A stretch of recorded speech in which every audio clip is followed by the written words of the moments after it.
Hi welcome back to my channel. ఈరోజు కథ ప్రేమ ఇష్క్ కాదల్ 30వ భాగాన్ని వినేద్దాం. ఏమైందిరా, ఎందుకు ఏడుస్తున్నావు అని అడుగుతాడు శరత్ అనితాని. ఏం లేదన్నయ్య. లేదు, ఏదో ఉంది. ఈ అన్నయ్యకి చెప్పవా ఏమిటి అనేది? ఈ అన్నయ్య చేయగలిగిందైతే తప్పకుండా చేస్తాడుగా. నువ్వు మా అమ్మవిరా. నువ్వు ఏడిస్తే నేను తట్టుకోలేను. పైన ఉన్న నాన్న కూడా తట్టుకోలేడు. నీకు కావాల్సింది ఇవ్వకపోతే నాన్న నన్ను క్షమించడు. ప్లీజ్ రా చెప్పు అన్నాడు. అన్నయ్య అంటూ శరత్ గుండె మీద వాలి, నాకే తెలియటం లేదన్నయ్య ఎందుకు ఇలా ఉందో అన్నది. వదిన వంశీ గారి పెళ్లి గురించి మాట్లాడుతుంటే నాకు చాలా బాధగా ఉంది. వంశీ గారు కూడా ఒప్పుకున్నారని తెలియగానే ప్రాణం పోయినట్లు అనిపించింది. ఇదేంటో కూడా నాకు తెలీదు. వంశీ గారిని మన బర్త్డే రోజే చూశాం. అంతకుముందు నాకు అస్సలు తెలీదు. ఈ 3 నెలల్లో వంశీని చూసినా నాకు ఆయన ఆడపిల్లలకిచ్చే విలువ, వదిన వాళ్ళతో ఉన్న తీరు, పెద్దలకిచ్చే గౌరవం అన్నీ నాకు నచ్చాయి. ఎప్పుడన్నా వంశీ దరిదాపుల్లో ఉన్నా నాకు ఎందుకో బాగున్నట్లు అనిపిస్తుంది. అతని మీద ఇష్టం ఏర్పడింది. నిజంగా నాకు తెలియదన్నయ్య వంశీ గారికి పెళ్లి ఫిక్స్ అయిందని. లేకపోతే నేను ఇలా ఆలోచించేదాన్నే కాదు. ఇప్పుడు నీకు ఇలా చెప్పేదాన్నే కాదు. అనిత మొహం పైకెత్తి, నువ్వు అనుకుంది ఈ అన్నకి చెప్పకూడదారా అన్నాడు. అలా ఏం లేదన్నయ్య, నాకే ఒక క్లారిటీ లేదు. ఇంకా నీకేం చెప్తాను? నాకు క్లారిటీ వచ్చేసరికి నా చెయ్యి దాటిపోయింది. ఇప్పుడైనా ఏమైందిరా, నేను మాట్లాడినా?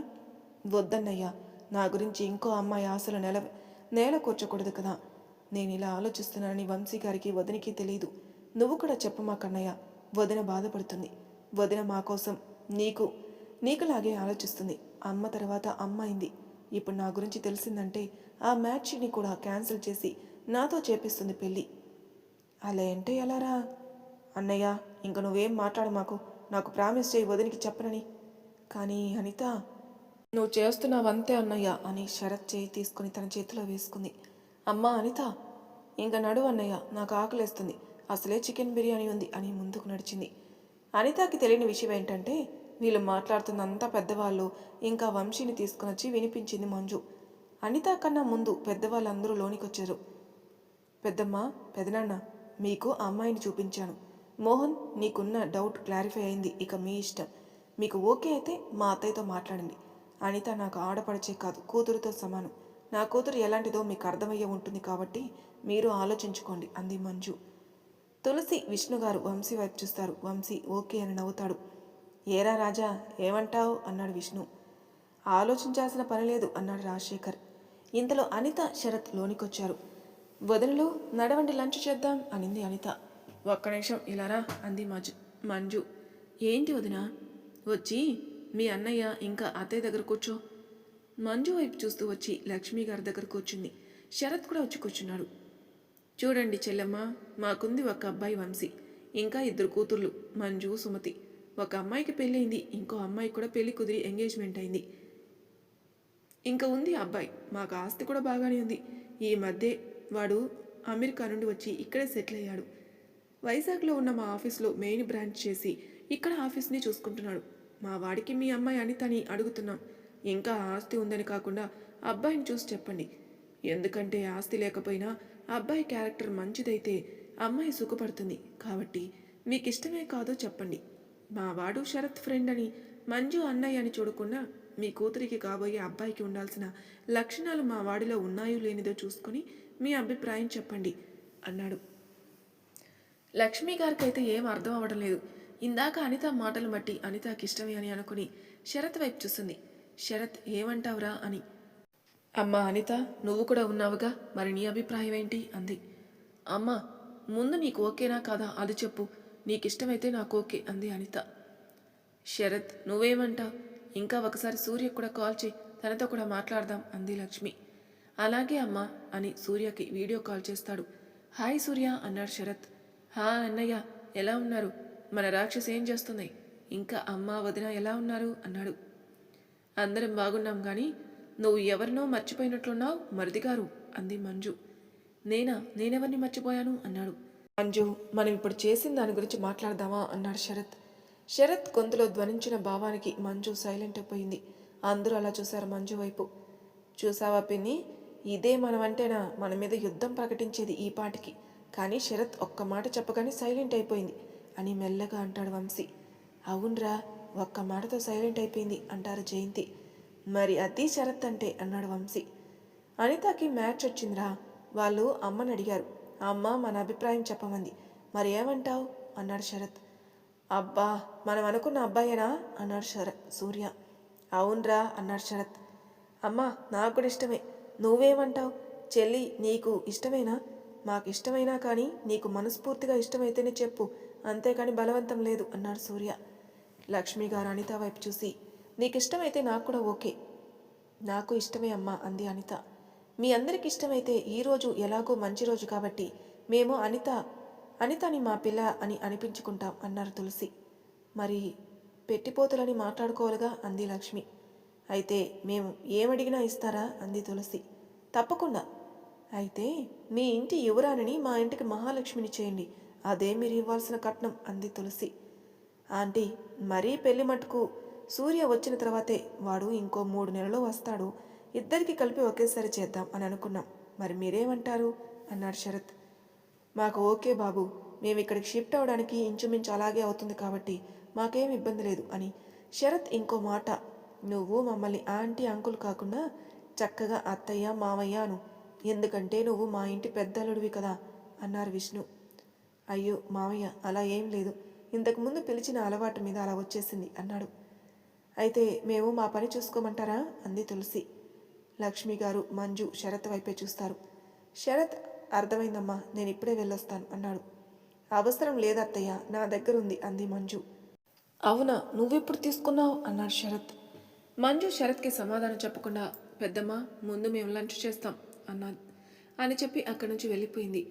తులసి కూడా అలాగేరా, ఈలోపు మేము రెడీ చేసుకుంటాం అని, జయ నాతోరా కారులో ఉన్నాయి తీసుకొద్దాం అంది తులసి. ఏంటంటే ఇప్పుడే మాట్లాడుకున్నారు కదా, మరి ముందు ఎలా కొన్నారు అంది సుమ.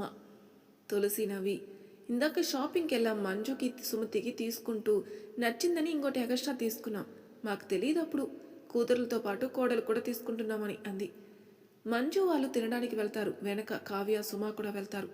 మంజు వాళ్ళు తింటుంటే సుమ వాళ్ళు వడ్డిస్తూ, అసలు ఈరోజు నార్మల్గా వచ్చాం, కానీ ఇక్కడికి వచ్చిన తర్వాత మీ పుట్టినరోజు ఇంకా అనిత పెళ్లి సెటిల్ అవ్వడం అసలు నమ్మలేకపోతున్నాం అన్నారు. ఒక్కోసారి అంతే, అలా అయిపోతాయి, కానీ మంజు మీ ఫ్యామిలీని చూస్తే నాకు భలే ఉంది అసలు అంది కావ్య. అవునా, థ్యాంక్స్ అంది. అనిత ఏదో ఆలోచిస్తుంది, అది చూసి, ఏంటి అనిత అలా ఉన్నావు, ఏంటంత ఆలోచిస్తున్నావు? ఏం లేదు వదిన, చిన్నన్న పెళ్లి కొడుకు వంశీ గారని చెప్పలేదు కదా, మరి అన్నయ్య ఎలా ఓకే అన్నాడు? అది నాకేం తెలుసమ్మా, మీకు తెలియాలి అంది మంజు. అదేమిటి వదిన అలా అనేసావు అంది అనిత. నేను ఊరికే అన్నానులే, కానీ నువ్వు ఆలోచించకుండా తొందరగా తిను, అవతల పెద్దమ్మ వాళ్ళు వెయిట్ చేస్తున్నారు అంది. సరే అని వాళ్ళు తినేసి హాల్లోకి వస్తారు. మంజు సుమతి లక్ష్మి గారిని తీసుకుని గదిలోకి వెళ్ళారు. అత్తయ్య నా దగ్గర డ్రెస్ ఉంది అంది మంజు. నీ దగ్గర ఎలా ఉంది? మంజు నవ్వుతూ, మొన్న షాపింగ్కి వెళ్ళినప్పుడు మోహన్కి అని తీసుకున్నాను, ఇవ్వడానికి కుదరలేదు, ఇప్పుడు ఇలా అంది. అవునా, సరే అని మీరు తీసుకుని కిందికి రండి అంది లక్ష్మి. సుమతి అనితని చీర కట్టుకోమంటే, మీ ఇష్టమమ్మ, ఎలా బాగుంటుందో అలా చేయండి అంది లక్ష్మి. నేను కిందికెళ్ళి అక్కడ చూస్తాను, ఇంతలో అనితని రెడీ చేసి తీసుకొనిరా అని లక్ష్మి గారితో కిందికొచ్చి అనితని పైకి వెళ్ళమంటుంది. తులసి వాళ్ళు కూడా వాళ్ళు తెచ్చినవి తీసుకుని లోపలికి వస్తారు. తర్వాత అనితని రెడీ చేసి కిందికి తీసుకుని వస్తుంది సుమతి. అనితని అలా చీరలో చూసి దగ్గరికి వెళ్ళి నుదుటిన ముద్దు పెట్టుకుని, మా చిట్టి రాక్షసి అప్పుడే ఎంత పెద్దదైపోయిందో అని సూర్యకి వీడియో కాల్ చేసి అనితని చూపిస్తాడు శరత్. సూర్య కూడా ఎమోషనల్ అవుతాడు. ఇప్పటి వరకు శరత్ని అలా చూడని మంజు శరత్ని అలా చూస్తూ ఉండిపోయింది. సుమతి మంజు చెవులో, అమ్మా అక్కడుంది మీ ఆయనే, కానీ మరీ అలా చూడమాకు, మా బావకు దిష్టి తగులుతుంది అంది. మంజు తల తిప్పి నవ్వుతూ సుమతి వైపు చూసి, నాకు టైం వస్తుంది అప్పుడు చెప్తాను అంది. సరేలే అప్పుడే చెప్దాం కానీ ముందు ఈ పని చూద్దామా అంది సుమతి. సరే అని నవ్వి ఇద్దరు కలిసి లక్ష్మి గారి దగ్గరికి వెళ్ళారు. సూర్య వీడియో కాల్లో చూస్తున్నాడు. వంశీని మంజుని ఇద్దరిని పక్కపక్కనే కూర్చోబెట్టి ముందు తులసి విష్ణుగారు ఇద్దరు కలిపి చీర పసుపు కుంకుమ ఇంకా ఒక డైమండ్ సెట్టు పెడతారు.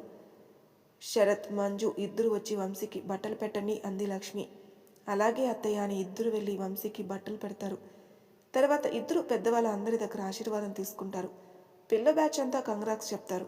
తర్వాత తులసి గారు మంజుకి సుమతికి కూడా తను తీసుకుని వచ్చినవి ఇచ్చారు. పెద్దమ్మ చీర తీసుకుంటాను కానీ ఈ డైమండ్ సెట్ వద్దు అంది మంజు. అదేమిట్రా, ఈరోజు నీ పుట్టినరోజుకి గిఫ్ట్ రా, అది తీసుకోరా మా కోసం అన్నాడు విష్ణు. మంజు శరత్ వైపే చూసింది, తీసుకోనా వద్దు అన్నట్లు. అది అర్థం చేసుకున్న వంశీ శరత్ దగ్గరకొచ్చి, బావా, మా చెల్లికి బర్త్డేకి ఇస్తున్న గిఫ్ట్ రా, తీసుకోమను ప్లీజ్ రా అన్నాడు. శరత్ సరే అన్నట్టు చూశాడు. మంజు అప్పుడు తీసుకుంది. అనిత ఏదో ఆలోచిస్తుంది. ఏంట్రా ఆలోచిస్తున్నావు అన్నాడు సూర్య. చిన్నన్న నాకు డౌట్ అడగనా అంది. అడుగురా.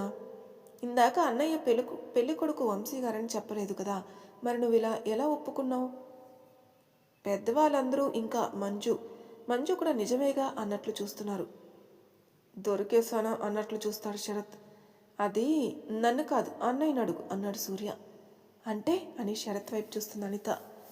ఏరా, నన్ను ఇరికించకపోతే ఏదో ఒకటి చెప్పొచ్చు కదరా అన్నాడు శరత్. నిజమే కదా, నేను మర్చిపోయానన్నయ్య, ఈసారికి ఇలా కానించు అని అందరికీ బాయ్ చెప్పి ఫోన్ కట్ చేస్తాడు సూర్య. ఇంకా చెప్పక తప్పదని ఆ రోజు మంజు అడిగింది, వంశీ తిట్టింది, తర్వాత తను సూర్య మాట్లాడుకుంది అంతా చెప్తాడు. అంటే వదిన చూసిన అమ్మాయి నేనేనా? అవును నువ్వే అంది మంజు. అనిత ఏదో అనబోతుంటే, చూసావా పెద్దమ్మ, ఇందాక నేను చెప్తే కాదన్నాడు, ఇప్పుడు మీరే విన్నారు కదా. ఇంకా నీ నాటకాలాపు, పాపం పిచ్చిపిల్ల, నువ్వు చేసిన పనికి బాధపడింది అని అనితని దగ్గరికి తీసుకుంటారు జయంతి గారు. ఇది మరీ బాగుందమ్మా, ఆ రోజు సూర్య ఇద్దరు పెళ్ళి ఒకేసారి జరగాలి అన్నాడు, అందుకే అనితకి మోహన్ అయితే బాగుంటుందనిపించింది. అదే మాట నేను చెప్తే మోహను నన్ను అన్నాడు. తర్వాత ఆలోచిస్తే మోహన్ చెప్పిన దానిలో నాకు కరెక్ట్ అనిపించింది. నా అత్తగారు నేను చెప్పగానే సుమతి గురించి ఆలోచించినా సూర్య ఇష్టపడ్డాడు కాబట్టి సరిపోయింది. మరి అనిత విషయంలో కూడా తన వాళ్ళకి ఏదో ఒక ఆలోచన ఉంటుంది కదా, అందుకే మళ్ళీ నేను ఈ విషయం గురించి నేను ఎవరితో మాట్లాడలేదు. సారు సూర్య ఏం మాట్లాడుకున్నారనేది నాకు తెలీదు. వంశీకి నేను చెప్పానని కాకుండా తనకిష్టం ఉండాలి అన్నాడు. ఇందాక పెళ్లి మాట వచ్చినప్పుడు ఏమన్నా ఉపయోగం ఉంటుందేమో అని ఒక రాయి వేశాను, అది తగిలింది. కిరణ్ అన్న ఇందాక నువ్వు అడిగావు కదా మీ సైగలు ఏంటి అని, సార్ నన్ను ఒకసారి అనితని చూడమన్నారు. నిజమా అనిపించి కొంచెం డోస్ పెంచాను. నేను అనుకున్నట్లే తను ఓపెన్ అయింది. నిజంగా అనిత కూడా ఆ అన్నకి తగ్గ చెల్లెలే అనిపించింది. తను ఇష్టపడింది తనకు దక్కకపోయినా పర్వాలేదు, ఇంకో అమ్మాయి ఆశలను పాడు చేయకూడదు అని అనుకుంది. అన్నతో ఒట్టు వేయించుకుంది. వంశీ కోరుకుంది జరిగింది. అనిత ఇష్టపడింది దక్కింది. మంజు చెప్పిన దానికి ఎవరు ఏం మాట్లాడలేదు. అందరూ అలా ఉండిపోయారు. మా అమ్మాయికి మీ అబ్బాయే కరెక్ట్ అంటావా అమ్మా అని అడిగింది. ఏంటే, నేను అనిత కరెక్ట్ కానా అన్నాడు వంశీ. ఏమోరా, నాకు అనిపించట్లేదు. ఏదో పెళ్ళి అవ్వకుండా బెండకాయలా ముదిరిపోతున్నావని పెద్దమ్మ బాధ చూడలేక అనిత గురించి చెప్పాను నీకు. కానీ నీ లక్కు బాగుని అనిత నేను ఇష్టపడింది అంతేకాని అంటూ ఆగి వంశీని చూసి పరిగెత్తడానికి రెడీగా ఉండి, లేకపోతే నిన్నెవరు చేసుకుంటారా, ఒకసారి నీ మొహం అద్దంలో చూసుకోపోరా అని పరిగెత్తింది. అంటే ఏంటి నువ్వనేది? ఏముంది, ఉన్నదే అన్నాను. చూడమ్మా, అది నా బంగారం అన్న దానిలో తప్పే ఉందిరా అన్నాడు తులసి గారు. ఆహాహా, నిజం చెప్పావ పెద్దమ్మ. వస్తే నువ్వు ఆగవే, అక్కడే వస్తున్నాను అన్నాడు. ఆహా, రారా, నువ్వు వస్తున్నావని ఉంటారు మరి ఇక్కడ. అలా సరదాగా ఆ పూట గడిచింది. తర్వాత ఎవరింటికి వాళ్ళు వెళ్ళిపోయారు. బయలుదేరే ముందే, చూడండి వదిన గారు, సూర్య వచ్చిన తర్వాత ఎంగేజ్మెంట్ ఇంకా పెళ్ళి రెండు అప్పుడే పెట్టుకుందాం అంటారు తులసి గారు. మగ పెళ్లివారు మీరు ఎలా చెప్తే అలాగే చేద్దాం అంది లక్ష్మి. మగ పెళ్లివారు ఆడపెళ్లివాళ్ళు అని తేడా లేదు, ఇప్పుడు మనం అందరం ఒకటే కాబట్టి అందరం కలిసి పిల్లల పెళ్ళిళ్ళు చేద్దాం అంది తులసి. లక్ష్మి సంతోషంగా అలాగే వదిన అంది. విష్ణు రాజశేఖర్ ఇంకా మేము బయలుదేరుతామంటారు. అమ్మా చంటి, మేము హైదరాబాద్ వెళ్ళి అక్కడ కొన్ని పనులు ఉన్నాయి, అవి చూసుకుని మళ్ళీ ఇక్కడికే వస్తాం. మేము హైదరాబాద్ వెళ్ళేలోపు 2 రోజులు మాతో ఉందు గాని రారా తల్లి అన్నారు విష్ణు. అలాగే పెదనాన్న, ఒకసారి సార్ని అడిగి నేను వస్తాను అంది. అలాగే మేము బయలుదేరతాం అని అందరూ వెళ్ళిపోతారు. వారిని పంపించేసి ఇంట్లోకి వచ్చి రూమ్లోకి వెళ్ళబోతున్న మంజు చేపట్టుకుని ఆపేస్తుంది అనిత. అనితతో పాటు లక్ష్మి, శరత్ కూడా అక్కడే ఉంటారు. ఎందుకు చేసావు వదిన ఇలాగా అంది అనిత. నేనేం చేశాను అంది. నువ్వేం చేయలేదు. నిజంగా నేనేం చేశాను? నా వల్ల ఏమైనా తప్పు జరిగిందా అంది. వదిన, మేము నిన్ను బాగా చూసుకోవటం లేదా? మా వల్ల ఏమైనా ఇబ్బంది పడుతున్నావా? మా అమ్మ మాకన్నా కూడా నీకే ఎక్కువ ప్రిపరేషన్ ఇస్తుంది కదా, అలాంటప్పుడు నువ్వు ఇలా ఎలా చేయగలిగావు? మంజు భయంగా, చూడనిత, నా వల్ల ఏం జరిగింది? నేనేమన్నా చేశానా? నాకు తెలిసి నేను ఆలోచించకుండా చేసింది ఒకే ఒక తప్పు, దానివలన నేను చాలా కోల్పోవాల్సి వచ్చింది అంతే. అది తప్పు, అది తప్ప నేనేం చేయలేదు. ఒకవేళ నా వలన మీరు బాధపడే పని ఏమన్నా చేశానా అంది. నువ్వేం చేశావో దానివల్ల ఏం కోల్పోయావో నాకు తెలియదు, కానీ ఈరోజు నువ్వు చేసింది అసలు నేనేం చేశాను అంది. నీ బర్త్డే అని ఎందుకు చెప్పలేదు మాకు అంది అనిత. ఓ అదా, చంపావు కదా అనిత. ఇంకా నేనేం చేశానా అనుకున్నాను. నాకు బర్త్డే జరుపుకోవడం ఇష్టం ఉండదు. ఆ రోజు ఆర్ఫనేజ్కి ఫ్యామిలీతో వెళ్ళి అక్కడే గడుపుతాను అంతే. పొద్దున కిరణ్ వాళ్ళు వస్తే మీ అన్నయ్యకి తెలిసేమో, అందుకే నాకు సర్ప్రైజ్ ఇచ్చడానికి పిలిచారేమో అనుకున్నాను. కానీ సుమతి వాళ్ళు వచ్చే వరకు మీకు మీ అన్నయ్యకి కూడా తెలియదని నాకు తెలీదు. అనిత, మీకు తెలుసు అనుకున్నాను, అందుకే నేను చెప్పలేదు. Please sorry Anitha. అయినా ఇప్పుడు ఏమైంది? బర్త్డే అని అయితే తెలిసింది కదా, దీనికి ఎంత బాధపడాలా? చూడు, ఈరోజు నీ లైఫ్లో చాలా ముఖ్యమైన రోజు. నీ మనసుకి నచ్చిన వాడితో పెళ్లి కుదిరింది. దానికి చాలా సంతోషంగా ఉండాలి, కానీ చిన్న చిన్న వాటికి ఫీల్ అవ్వకూడదు. ఎంతమందికి ఉంటుంది ఈ అదృష్టం? మనసుకు నచ్చిన వాడితో పెళ్ళి. నువ్వు సూర్య చాలా లక్కీ. ఎందుకంటే మిమ్మల్ని అర్థం చేసుకుని అన్నయ్య మీకోసం ఏమైనా చేసే అన్నయ్య. రేపు నిన్ను గుండెల్లో పెట్టుకుని చూసుకునే భర్త దొరికాడు. నేను మోహన్ గురించి నీకు ప్రామిస్ చేయగలను. నిన్ను మీ అన్నయ్యని మరిపించే ప్రేమని ఇవ్వగలడని. అందుకే ఇంకా నా గురించి వదిలేసి చక్కగా హ్యాపీగా ఉండు, అర్థమైందా అని. అత్తయ్య, రూమ్కి వెళ్తున్నాను అని చెప్పి పైకి వెళ్తుంది. లక్ష్మి, అనిత ఇద్దరు శరత్ వైపే చూస్తారు. ఏంటమ్మా అలా చూస్తున్నారు? అన్నయ్య, నీకు వదిన బర్త్డే అని తెలుసా అంది అనిత. శరత్ మౌనంగా ఉన్నాడు. చెప్పరా, అడిగిన దానికి తెలుసా లేదా? తల అడ్డంగా ఊపుతాడు శరత్.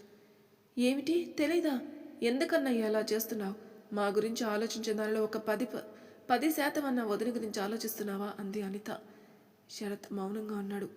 అమ్మా, ఈరోజు నాకు చాలా గిల్టీగా ఉందమ్మా. మా కోసం వాళ్ళ నాన్న దగ్గర డబ్బులు తీసుకుంటే అన్నయ్యకి ఇష్టం ఉండదని పార్ట్ టైం జాబ్ చేసి మరీ మా పుట్టినరోజు చేసింది. మేము కనీసం తనకి విషెస్ కూడా చెప్పలేకపోయాం. ఏమిటి, జాబ్ చేసిందా? నీకెలా తెలుసు అంది లక్ష్మి. ఫంక్షన్ హాల్లో వాసు అంకులు మంజు మాట్లాడుకుంటుంటే విన్నాను అంది. చంద్ర, నీకు తెలుసా? నాకు అప్పుడే తెలిసిందమ్మా. లక్ష్మి సీరియస్గా. అనిత, నువ్వు నీ రూమ్కి వెళ్ళి రెస్ట్ తీసుకో, వదిని కదిలించుకో. చంద్ర, నువ్వు నాతో రా అని చేయి పట్టుకుని తన గదిలోకి తీసుకెళ్లి డోర్ క్లోజ్ చేసి శరత్ వైపే చూస్తూ, అసలు నువ్వు ఏమనుకుంటున్నావు చంద్ర? ఎందుకు మా వలన మంజుని బాధ పెడుతున్నావు? మా కోసమే కదా నువ్వు ఆ రోజు మీ నాన్నకి తల ఉంచావు. నేను ఎంత బ్రతిమలాడినానరా వద్దు అని, కానీ మా కోసం నీ సంతోషాన్ని, ప్రేమని అన్నీ వదిలేసావు. అసలు ఎలా ఉండేవాడివి, ఎలా అయిపోయావురా? ఎప్పుడు మొహం మీద చిరునవ్వు చెదరకుండా ఉండేది, అలాంటిది ఆ నవ్వునే వదిలేసి గాంభీర్యంగా మారిపోయావు. లలిత అక్క, మీ నాన్న దగ్గర మాట తీసుకోబట్టి నన్ను చేసుకోవాల్సి వచ్చింది. నువ్వు మా వలన మీ నాన్నకి ఇచ్చిన మాట వలనే నీ లైఫ్ని దూరం చేసుకున్నావు కదరా. ఆ రోజు మమ్మల్ని వదిలేసి మీ అమ్మమ్మ వాళ్ళతో వెళ్ళినా నువ్వు రాజులా ఉండేవాడివి. నీ అదృష్టం బాగుంది కాబట్టే మంజు లాంటి అమ్మాయి నీ లైఫ్లోకి వచ్చింది. ఇక నేను ఏమవుతాననిరా మా కోసం నువ్విలా అని కింద కూర్చొని ఏడుస్తుంది. శరత్ లక్ష్మి దగ్గర కూర్చొని, అమ్మా నువ్వు అలా మాట్లాడద్దమ్మా. నాకు లలితమ్మ ఎంతో, నువ్వు అంతే. లలితమ్మ జన్మనిస్తే నువ్వు నాకు పునర్జన్మనిచ్చావు. నేను సూర్య అనిత ఒకే తల్లి రక్తం కాకపోయినా ఒకే తండ్రి రక్తం పంచుకుని పుట్టిన వాళ్ళవమ్మ. వాళ్ళ బాధ్యత నాది కాక ఎవరిది? వాళ్ళు నాకు ఏమీ కారా అమ్మా చెప్పు. నేనెవరి కోసం? నా తండ్రి కోసం, నా తల్లి కోసం, ఇంకా చెల్లి తమ్ముడు కోసమేగా నేనేమీ చేసినా. మీరు సంతోషంగా ఉంటేనే కదమ్మా నేను సంతోషంగా ఉండేది. నేను ఎలా వెళ్తాననుకున్నావమ్మా వాళ్ళ దగ్గరికి? లలితమ్మ బ్రతికి ఉన్నన్నాళ్ళు ఏ రోజు చూడలేదే మమ్మల్ని. ఒక రకంగా అమ్మ అలా చనిపోవడానికి కారణం వాళ్ళేనేమో అనిపిస్తుంది నాకు. తర్వాత వచ్చి నన్ను రమ్మంటే ఎలా వెళ్తానమ్మా? నేను లలితమ్మకి నాన్న ఇచ్చిన మాట కోసం నేను మనవడిగా వాళ్ళకి ఆ ఇంటికి చేయాల్సింది చేస్తున్నానమ్మా. అలాగే వాళ్ళు కోరింది నాకు ఇష్టం లేకపోయినా చేస్తున్నాను కదా అమ్మా. అలాగని వాళ్ళ కోసం వెళ్ళి అక్కడ నేను రాజులా ఉంటే ఇక్కడ నా చెల్లి తమ్ముడు నువ్వు ఏమైపోవాలమ్మా చెప్పు. నాకు మీ ముగ్గురు తర్వాత ఎవరైనా, నేను ఎప్పుడైతే అమ్మ నాన్న కోరింది చేయగలనో అప్పుడే అమ్మ నాన్న ఆత్మకి శాంతి. లలితమ్మ కోరింది నేను చేయగలిగినంత వరకు చేస్తూనే ఉన్నాను అన్నాడు. మరి మంజు? శరత్ మౌనంగా ఉన్నాడు. ఎందుకురా ఏం మాట్లాడడం లేదు? నీకు ఇష్టం లేకపోతే ఎందుకురా పెళ్లి చేసుకున్నావు? ఎందుకు ఆ పిల్లని అలా బాధ పెడుతున్నావు? ఒక భర్తగా నీ నుంచి ఎటువంటి ఆనందం లేదు, సంతోషం లేదు కదరా. మంజు కూడా నీకులాగే ఈ ఇంటి గురించి ఆలోచిస్తుంది. నా పిల్లకి ఏం కావాలో తెలుసుకుంటుంది. నువ్వు తనని భారీగా చూడకపోయినా నీకు ఇష్టమైన పనే చేస్తుంది. నీకు ఇష్టం ఉండదేమో అని తన వాళ్ళు ఇచ్చేది కూడా తీసుకోదు. అలాంటి పిల్ల పుట్టినరోజు కూడా తెలుసుకోలేని ఇదిలో నువ్వున్నావు. మేము నిన్ను ఉంచామరా అలా అన్నారు. ప్లీజ్ అమ్మా, నువ్వు అలా మాట్లాడొద్దు. మీ వల్ల కాదమ్మా. ఇప్పుడు నాకున్న టెన్షన్లో నేను తెలుసుకోలేకపోయాను అంతే అమ్మా. అంతకన్నా ఏం కాదమ్మా. నా విషయంలో ఏం జరిగినా అది నా వలనే, కానీ మీరు ఎన్నటికీ బాధ్యులు కారమ్మా. నువ్వు అనుకున్నట్లు నా సంతోషాన్ని, ప్రేమని ఏదీ కోల్పోనమ్మా. నా ప్రేమ నాకు తిరిగి వస్తుంది. ఇంకా కొన్ని రోజులు అంతే. తర్వాత నువ్వు కోరుకున్న నీకు ఇష్టమైన నీ చంద్రాని నీ కళ్ళ ముందుంటాడమ్మా. ఇంకోసారి నువ్వు నిందించుకోవద్దమ్మా. ప్లీజ్ అమ్మా, నేను భరించలేను. అంటే నువ్వు చెప్పేది నిజమేనా? అవునమ్మా, కానీ కొన్ని రోజులు ఓపిక పట్టాలమ్మా. అప్పుడే నీకు అనుకున్నది జరుగుతుంది అంటాడు. నిజంగా జరుగుతుంది కదా, నువ్వు ఇదివరకట్లా చంద్రాలు అయిపోతావు కదా అంది. నిజంగా అమ్మా, నీకు మాటిస్తున్నాను అన్నాడు. మరి తర్వాయి భాగంలో ఏం జరగబోతుందో నెక్స్ట్ ఎపిసోడ్లో తెలుసుకుందాం. అంతవరకు నా ఛానల్ సబ్స్క్రైబ్ చేయని వాళ్ళు ప్లీజ్ సబ్స్క్రైబ్ చేసుకోండి. లైక్ చేసి షేర్ చేయండి. మీ అభిప్రాయాలు నాకు కామెంట్ రూపంలో తెలియజేయండి. Thank you for listening.